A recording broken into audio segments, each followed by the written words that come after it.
Welcome to Office Hours by Triple X Church. I'm your host, Carl Thomas. I'm a pastor, certified neurohealth coach, and a guy who frankly struggled with a lot of the stuff we talk about here for over 20 years until I found freedom about a decade ago.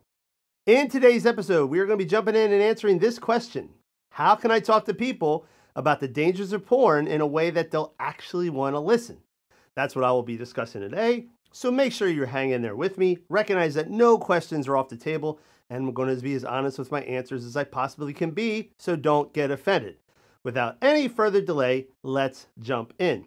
Okay, so this question came into our Office Hours page. He writes, I've been talking to my friends about the harms of porn and the problems with over-sexualized media, prostitution, the sex industry, etc., and it gets really frustrating because due to the cultural view of these subjects, people don't really want to listen to my views of them.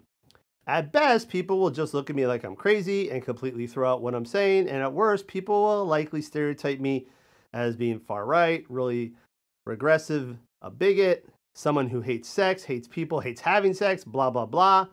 I want to know if you had any tips or advice on talking to people about subjects like this one in a way they'll actually want to listen. All right. So I can give you some advice on this since I talk about this stuff all the time in many ways. And probably my best advice comes from years of experience leading missions trips to porn and sex shows, which are, they're full of people who don't see porn or sex. Not sex, but porn is an issue, right? I mean, they're there to see porn stars, buy pornography. They don't think it's a problem. They think it's part of a healthy lifestyle. So we get in. I've gotten to these conversations relatively often. And here's the thing. Okay, sometimes in our zeal, we want to proselytize everyone, right? We want to win them over to our side and convince them how bad porn is, how problematic our sexualized culture is.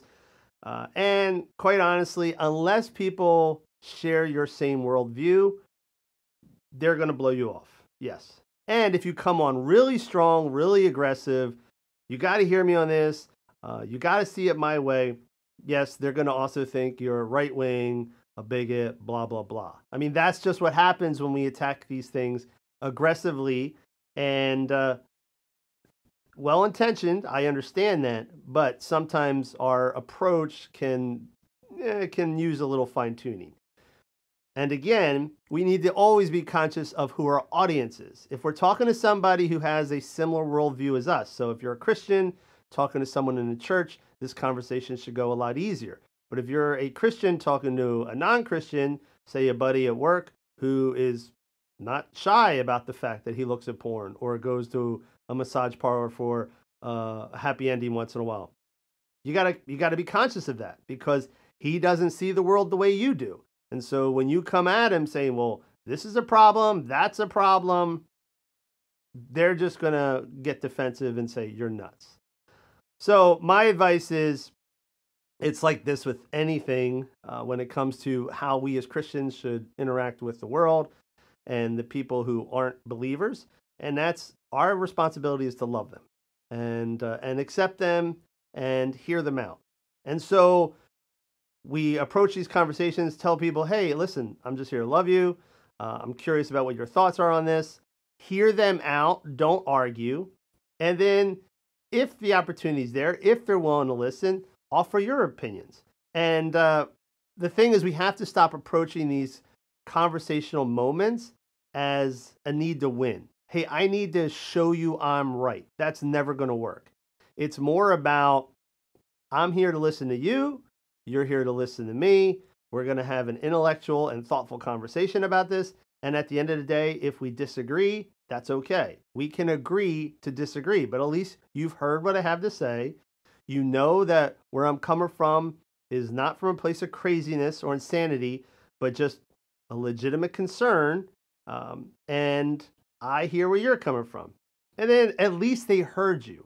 The problem is, again, when we come at people aggressively, they don't even hear us. They don't want to listen to us, and you've already alluded to that. So you got to open up that conversation. with the promise that there's not going to be judgment, there's not going to be recourse, and it's not going to be me coming back at you trying to convince you how wrong you are all the time. That's just how you got to do it. And then they'll hear you. And then who knows? Maybe a month, a year, 5 years down the road, things are going to kind of go haywire. And they're going to think to themselves, hey, you know what?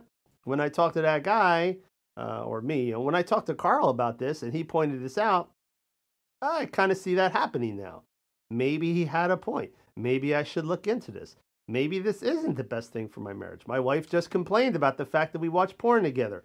You know what? He kind of said that's not a good thing for marriage. I thought he was full of crap, but maybe he wasn't, right? But again, you got that information in front of him, which is a win. Getting them to see your side of things is not what you're after. What you should be after is just hear me out. And again, all this comes down to how you approach the topic. If you come at them with a bullhorn trying to convert them, they're going to run away and label you a crazy man. If you come at them with, hey, I love you. I'd love to hear your thoughts on this. Maybe you want to hear my thoughts on it as well. And I'm just in this for a healthy discussion. They might actually listen to you. And again, you might not agree, but at least they'll respect your opinions and they won't think you're crazy. So hope that helps.